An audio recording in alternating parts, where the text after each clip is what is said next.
નમસ્કાર, આપ જોઈ રહ્યા છો સ્પાર્ક ટુડે ન્યૂઝ। અંકલેશ્વર પાલિકા દ્વારા નગરમાં ટ્રાફિકની સમસ્યા હળવી કરવા માટે અને ખાસ કરીને માર્ગને અડચણરૂપ દબાણ દૂર કરવાની કવાયત હાથ ધરવામાં આવી રહી છે, જેના ભાગરૂપે અંકલેશ્વર શહેરના રેલવે સ્ટેશનથી 3 રસ્તા સર્કલ, સરગમ કોમ્પ્લેક્સ સુધી અને પિરામડથી સુરતી, ભાગોળ, ગોયા બજાર, મુલાવાડ સહિતના વિસ્તારોના મુખ્ય માર્ગો પરના અંકલેશ્વર શહેર પોલીસની ટીમ સહિત પાલિકા ચીફ ઓફિસરની હાજરીમાં દબાણ દૂર કરવાની કામગીરી હાથ ધરવામાં આવી હતી। અંકલેશ્વર પાલિકાની દબાણ શાખાની ટીમની ઝુંબેશથી દબાણકર્તાઓમાં ફફડાટ વ્યાપી જવા પામ્યો છે। ઉલ્લેખનીય છે કે પાલિકા દ્વારા દબાણ ઝુંબેશ પૂર્વે આખરી તાકીદ રૂપે 3 દિવસ સુધી જાણ કરવામાં આવી હતી, જેના પગલે કેટલાક દબાણકર્તાઓએ સ્વૈચ્છિક પોતાની લારી ગલ્લા હટાવી લીધા હતા। આ સહિત પાલિકાની સેનેટરી વિભાગ દ્વારા પણ સફાઈ ઝુંબેશના ભાગરૂપે ગંદકી કરનાર લોકો સામે કાર્યવાહી હાથ ધરી 7,000થી વધુનો દંડ વસૂલ્યો હતો। અંકલેશ્વર નગરપાલિકા દ્વારા પોલીસ ડિપાર્ટમેન્ટ તેમજ અંકલેશ્વર વહીવટી તંત્રના મદદથી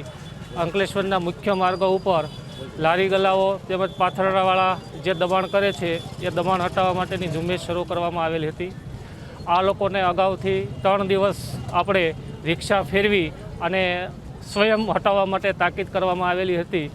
છતાં ઘણા દબાણકર્તાઓ જાતે સ્વયં હટી ગયા છે અને જે હટ્યા નથી એમને આજે હટાવવાની કામગીરી શરૂ કરવામાં આવેલ છે। એ બાબતે અત્યાર સુધીમાં લગભગ 15 જેટલા લારી ગલ્લાઓ હટાવવામાં આવ્યા છે અને એમનો કબજો લેવામાં આવેલ છે અને જે લોકો ગંદકી કરે છે એના માટે દંડ પણ કરવામાં આવેલો છે અને અત્યાર સુધી લગભગ 7,000 રૂપિયાનો દંડ નગરપાલિકાના સેનિટેશન વિભાગ દ્વારા કરવામાં આવેલ છે અને આ બાબતે અમને પોલીસ ડિપાર્ટમેન્ટનો પીઆઈ સાહેબ પ્રજ્ઞેશ ચાવડા સાહેબનો પણ ખૂબ સપોર્ટ રહે છે અને આ ઝુંબેશ અવિરત શરૂ રહે, જેથી કરીને નાગરિકોને ટ્રાફિકમાં કોઈ સમસ્યા ન રહે। નગરપાલિકાનો દબાણ હટાવવા માટેનો કોઈ રોજીરોટી છીનવી લેવાનો કોઈ